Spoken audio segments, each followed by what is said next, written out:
For want of time, I'm not taking you deep into these ideas, but just to arouse your curiosity, I'm giving some interesting things here.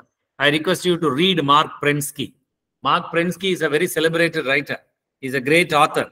Okay, and some of his articles are worthy of reading. Are in fact great articles. Which see, it is not.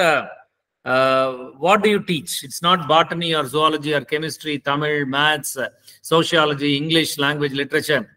Irrespective of any subject that you handle, every teacher of the digital age, every teacher of the 21st century, you must read these people, and so that you will get to know who are your target group, who are your audience, who are your learners. So if you don't know who are your learners, how are you going to make your education learner-centric? See, you are saying that you want to make your education learner-centric. You want to make your classes student-centric. When you don't know who are your students, how you will make it happen? So that is why I appeal to you, read these people. Mark Prensky. Look at this, digital natives, digital immigrants. Very interesting article. Okay, very interesting article. Right? What he says in that article is a simple idea. Any child. See, I am not going into the theoretical explanations for want of time. So I'm directly going to the content. So the idea here is probably every nation, every country has something called as an electronic boom period. Okay, in its developmental stages, a period of about 7 to 10 years as electronic boom period. In India, it would have been somewhere 1981, 82 to 88, 89. That would have been the period. So what Prensky wants to say is, any child who has taken birth in a country after the electronic boom period, they take birth in a digital world and they grow in a digital world. So they become digital natives. See, if you have taken birth in Trichy and grown up in Trichy, when someone says, are you a native of Chennai? Immediately you will respond, no, sir, I have nothing to do with Chennai, sir, I am a native of Trichy. Now that sense of nativity will be there because you were born here, you were brought up here, you grew up here, you have grown up along with the Trichy as a town. Okay, that is the idea. So the idea here is, any child who has taken birth in a digital world and has grown in a digital world becomes a digital native. And they speak a digital language. And their lives are deeply immersed in digital media culture. Okay. And anybody who has taken birth before that, before the electronic boom, 1981, 82, and who has migrated into a digital world, they all have become digital immigrants. Okay, that's what Prensky said. Okay, that is not again a big idea, but what Prensky writes is, see, the real problem of this is there in the classroom. You see why? Because classrooms are filled with, today's classrooms are filled 100% with digital native children. And around 80 to 90% of the teachers who go there to deliver classes, right, they are all digital immigrants. So this is where the real problem starts. The digital native kids want something different to be happening in the class. But when a digital immigrant teacher gets into a classroom with a chalk piece and a duster, then the real problem starts. Okay. So I request you to kindly take this message and read a little more deep into it. The role of technology in teaching in the classroom, another good reading. And I have put this must reads for any teacher of the 21st century. See, again, irrespective of whatever subject, whether you are a teacher of kindergarten or a post-graduation, it doesn't matter. KG or PG doesn't matter.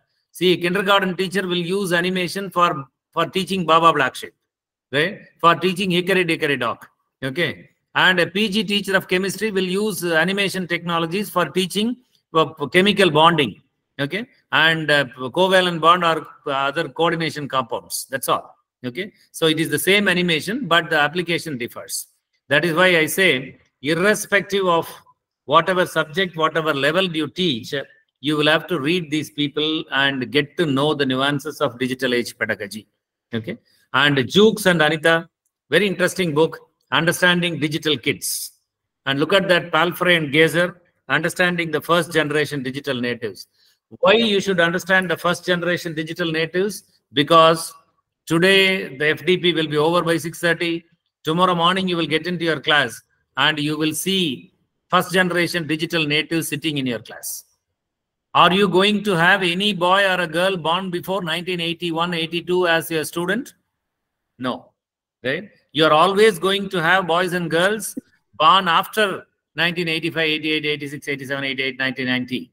Okay? And please, whoever it is, don't worry, right? I'm talking about them only, right? I'm very much talking about those children, right? Whose lives are deeply immersed in digital media culture. Look at this third book, Why Do I Need a Teacher When I've Got Google? So what is this? This negative title, you see, a very daringly negative title by Ian Gilbert.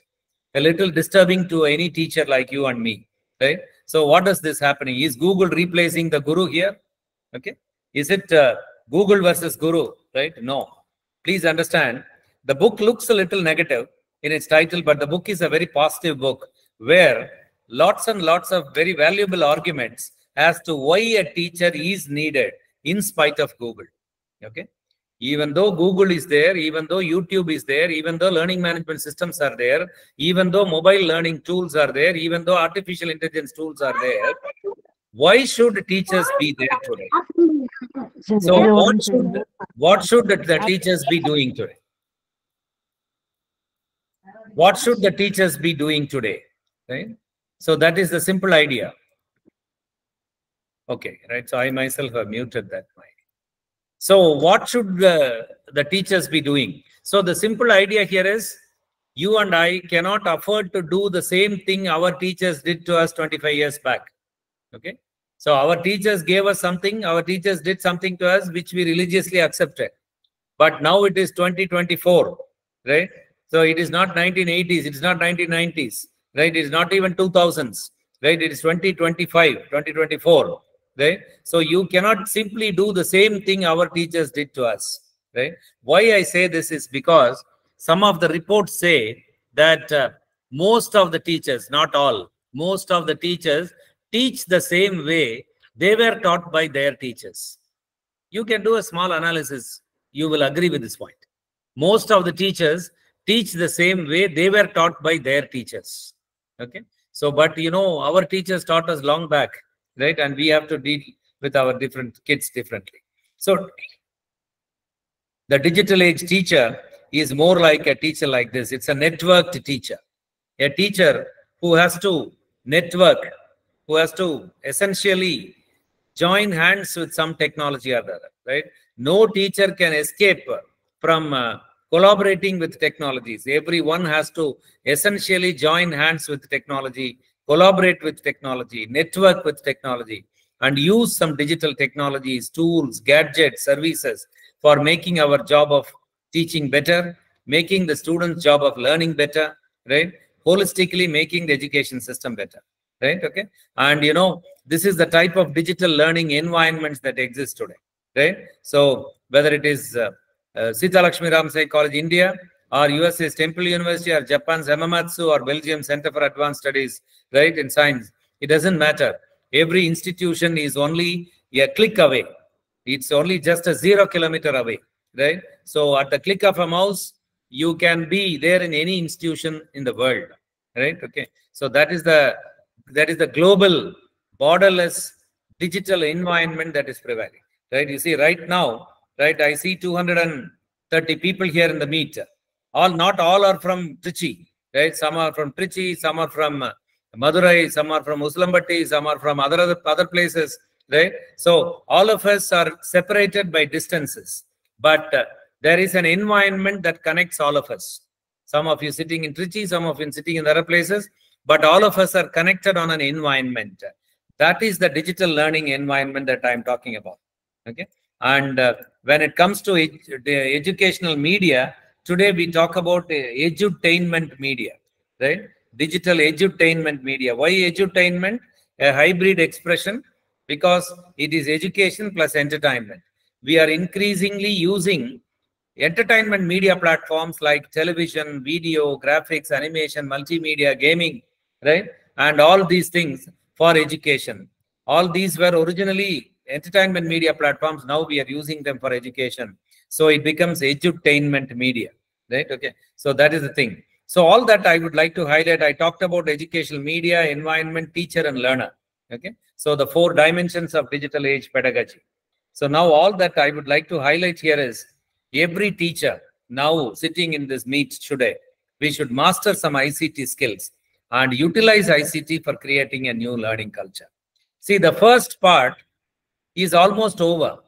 Yeah, I think all of you have enough mastered some ICT skills. Otherwise, you cannot comfortably join an online meet and participate in a faculty development program, right? So you have mastered enough ICT. Now, it is towards utilizing ICT for creating a new learning culture.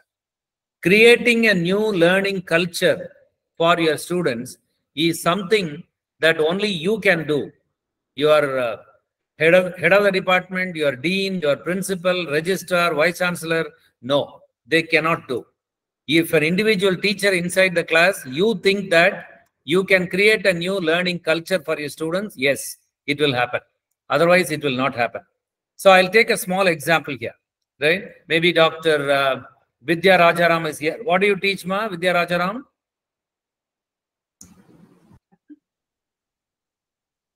She is heading the Department of English, sir. Okay, okay, Good fine. evening, Right. sir. Oh, good evening, good evening. Yeah, yeah. So Dr. Vidya Rajaram decides that she will create a new learning culture in her class. I'm just giving a small example before going to the OEP. Meanwhile, I think Niveta Selvam has raised your hand.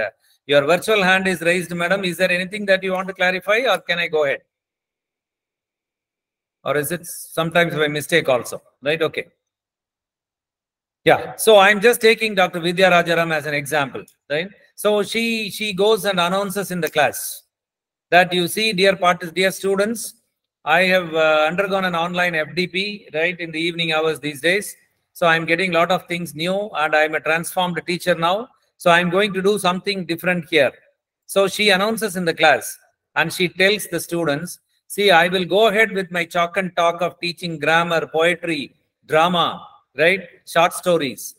And at the end of the class, every evening, at the end of every class, I will give 2 good websites. Okay, 2 good websites. And if you go to the websites, you will get a lot of multimedia content with very interesting, very enriched learning resources. You will get. Okay, she announces in the class, and she gives the day 1.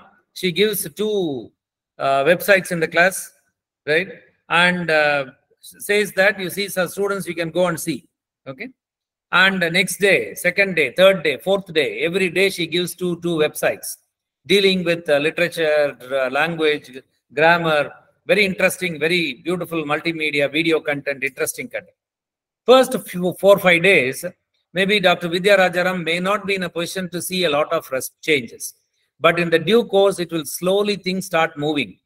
And she will realize by 10th day that students have started going to the website she gives. You know what will happen? How she will come to know? Students will come and talk to her slowly, right? Even those students who would evade from her the other way, they will come and talk to her. Madam, the other day you gave one website, no, madam, that is not working, madam, properly. Okay, so that link is not properly opening. That may be one response. Another response may be, right? They will come, madam, you gave one website, no, madam, I saw an interesting video, madam, very nice, madam. Right? Okay. Then somebody will say, madam, you gave one website. I clicked open, madam, that video opened. And after that, another link opened, madam. That is much more interesting, madam. You go there and see. So you give one website and they bring another website. So it becomes a discussion. Okay. And then other students start curiously looking at it. What is happening? Vidya madam is giving some websites. Students are going there and they come and discuss, right? Plenty other things. Then, you know, she keeps giving every day, 15 days, 20 days, 35, 25 days, 30 days, 40 days, 45 days. 46th day, Dr. Vidya wants to leave the class without giving websites purposefully. Okay. Do you think it will happen, Dr. Vidya? Right? It will not happen. Right? People will say, madam, Vidya, madam, please, website, please. Right? Because 45 days of giving two websites every day becomes a learning culture in the class. Okay. After all, what we repeatedly practice, it becomes a culture, right? It becomes a culture. That is the way cultures are built. Okay. And then if Vidya does this, it becomes a Vidya's class learning culture. If the entire Department of English SRC does, it becomes a departmental learning culture. If the entire SRC college does, it becomes an institutional learning culture. You know, that is the way cultures are built. Then, you know, parents will start talking. Hey, come on here, SRC is doing something like this here today. It's very interesting. You know, every evening the girl comes home with at least 5 or 10 websites, and the whole evening they are there with academic websites. Even otherwise, they will be with websites. But Instagram, WhatsApp, YouTube, right? You know, every social media platform, every entertainment platform. Okay. So this is the way I request you to explore, right? Building new learning cultures. And for building new learning cultures, if you want to give 45 days every day to website, right?